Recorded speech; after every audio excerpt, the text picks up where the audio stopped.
সবাইকে স্বাগত জানাচ্ছি চিধরনগর নদী পার থেকে। এই চিধরনগরের অবস্থানটি হচ্ছে মানিকগঞ্জ জেলার ঘিওর থানার চিধরনগর গ্রামে। এখানে গ্রামীণ মেঠো রাস্তা ও সবজি উৎপাদন সম্পর্কে ও গ্রামীণ মেঠো পথ সম্পর্কে আজকে আমাদের ভিডিও। আপনারা সবাই সম্পূর্ণ ভিডিওটি দেখবেন এবং কি আমাদের সাথে থাকবেন। ধন্যবাদ সবাইকে, ভিডিওটি দেখতে থাকুন।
দর্শক বন্ধুরা, আমরা এই চরটিতে যেতে যেতেই দেখতে পেলাম অল্প কিছু এখানে বাগুনের চাষ করা হয়েছে।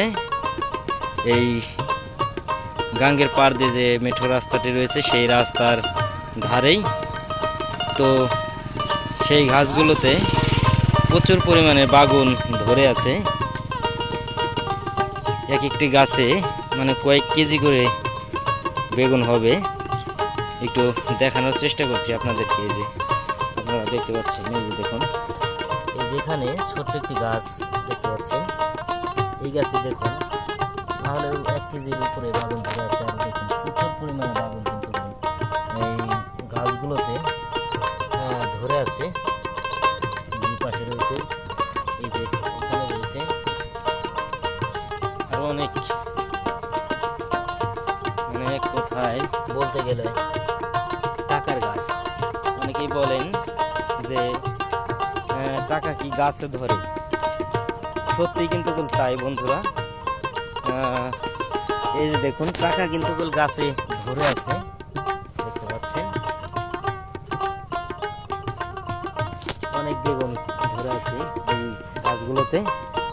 তো বেগুনের দাম বর্তমানে কম হওয়ায় এই বেগুনগুলো কিন্তু তেমন বিক্রি করতে পারছে না কৃষক।